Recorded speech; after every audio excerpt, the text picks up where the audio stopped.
And we're capturing. Hello! Great to be captured. That's the slang term for the button you hit. It says capture. Hello and welcome to Doogie's blog number 7? 6? It's great to be here. I just do these in the morning, which is noon. It's bad when you call the morning noon, you know? You're like, I also call breakfast 2 o'clock. I tell people, I'm like, hey, you want to get breakfast tomorrow? And they call them at 2 o'clock, and I'm like, I guess it was more like brunch. And they're like, isn't brunch between breakfast and lunch? So it's not even brunch, it's like dinner, dunch, between dinner and lunch. Slow start, that's good. Don't want to rush into it. The first thing I wanted to show you was, so I got a letter from a Hungarian fan, a fan in Hungary. First Hungarian fan I've had. I'll read you his letter. He says, hey, I can't believe I'm writing to you. I watch your book 100 Ghosts like a million times everywhere. I'm obsessed, but I can't get it. First, because I'm from Bulgaria. Oh shit, I said Hungarian. And it's gone here. Really? That was quick. Second, good news for my book. Second, I can't afford to order it from eBay. And I write to you, the author of this majestic book, for me to help me. I want it so badly, and I will ask you, can you send it to me? I've been bullied at school, and my only love is the books. I feel you there, kid. But here in Bulgaria, there is not English books a lot, and I can't afford it. You mentioned that. I will be the happiest person in the world if you can help me. I hope you will answer me. Your Bulgarian fan, Nasco. So I sent him, I was like, yeah, of course, I'll send you the book. And he's like, oh my God, thank you so much. Can you send me some coconut water too? And he goes, haha, just kidding. But seriously, if you can send me some coconut water. I was like, what? I'm not going to send you coconut. You're pushing it. Give someone a free book, they take a coconut water. That's the old saying we're all familiar with. I went to the Strand yesterday with Jim Twos, friend of the vlog, Jim Twos. We went and got some, he's like, hey, you want to get some ice cream? And I was like, haha, yeah, sure. And he was like, no, I seriously want ice cream. Because it was like 50 degrees yesterday. It's like the first day it wasn't frigid. So we went and got some Big Gay ice cream at the Big Gay Ice Cream in East Village. It was fine. Big Gay ice cream is like really famous, and I don't know why. It was good. It was fine. I'm almost positive. It seemed like they only have soft serve, vanilla and chocolate. Yeah, but then they mix it with a lot of different things. For instance, I got the gobbler, which was vanilla with pumpkin butter, pie crumbles, whipped cream, and butterscotch. It was a sundae. It was good. I don't know why it's so popular. Is it just popular because of his name? I think it might be. I mean, obviously, it has a decent product also, which they do, but it's not as good as, like, say, Little Baby's ice cream in Philadelphia. It was very, very unique. They got, like, grape nuts flavored and, lots of really unique. I mean, I think Little Baby's is better. Whether imagine how successful Little Babies would be if it was called Little Gay Babies ice cream. Now all of a sudden, line out the door. So we went to the Strand also. It was my first time at the Strand, which is sort of, here I am, a bibliophile in New York, and I haven't gone to the Strand yet. But I heard people say a lot of people said they didn't actually think it was that great. And I kind of agreed. Like, it was big, but I don't know. It was good. I didn't like it as much as the other mammoth bookstore I've been to, Powell's. I thought Powell's was a lot nicer. They just didn't have a lot of the stuff I was looking for. I went there looking for 3 things. They had none of them. I bought a bunch of other stuff. But I was there looking for T.S. Eliot, Old Possum's Book of Practical Cats, because I'm working on my cats book. I just wanted to see, what another classic cat book looked like.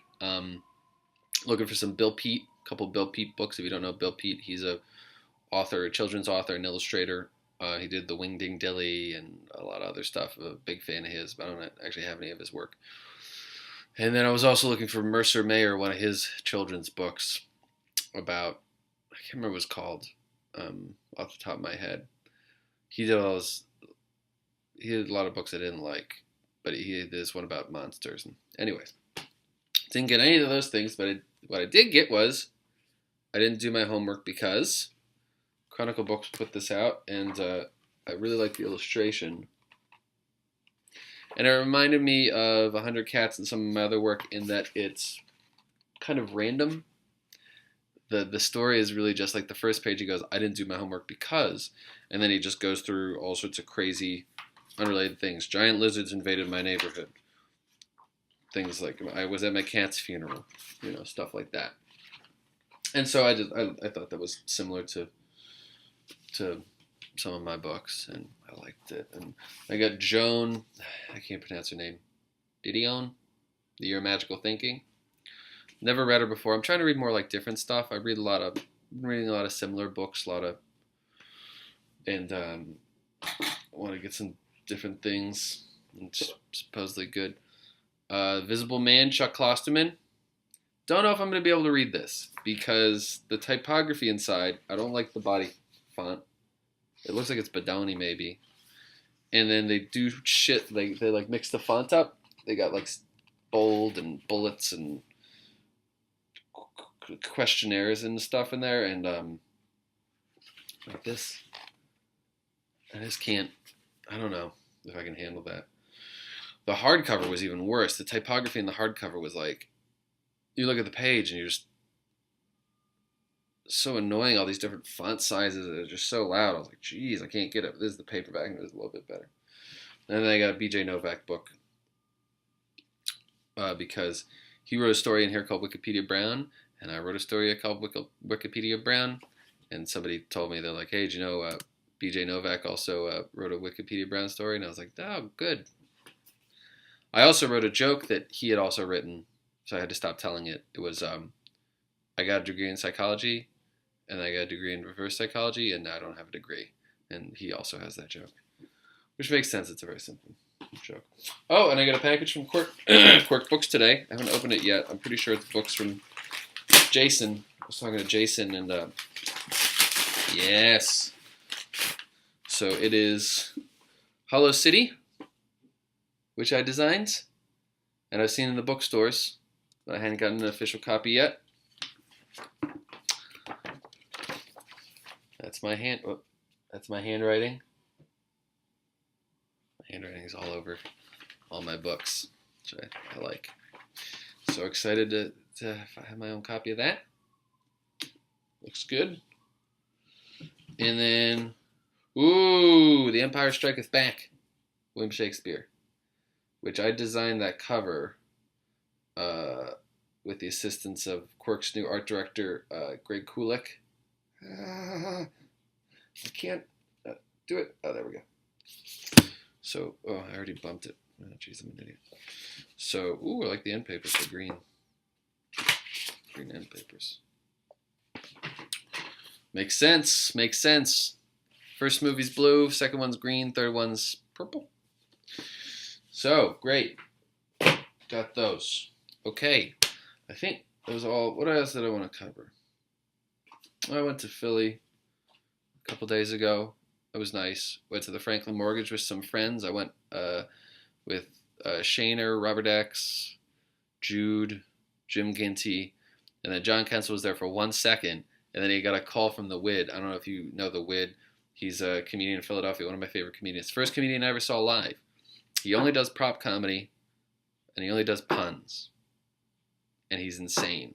He has giant Tupperware containers full of props, and he pours them all over the stage. So he's standing like knee deep in props, and he just picks stuff up.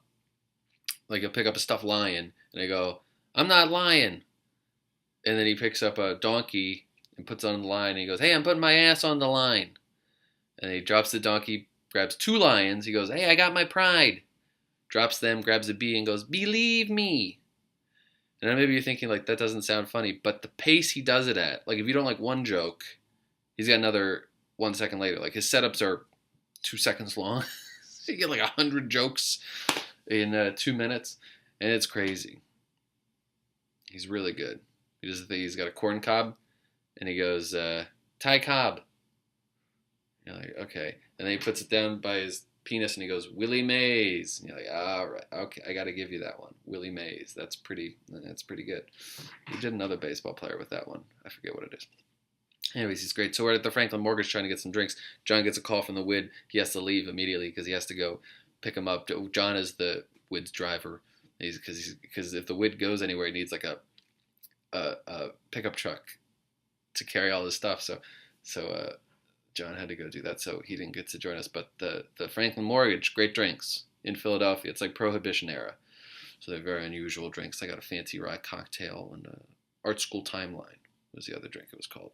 They're old-fashioned variants. They're very good. That is it. We're at 11 minutes. Getting long. Oh, the epic sweep of these vlogs. This would be on 2 VHS tapes. It'd be like Titanic back in the day. Always got to end by sipping coffee. Thank you very much for watching. If you did watch, and if you didn't watch, no thank you. You're not going to, well, you wouldn't see this if you didn't watch. But you get my point. Okay, I'm out of here. Thank you for watching. I'll talk to you later. Bye.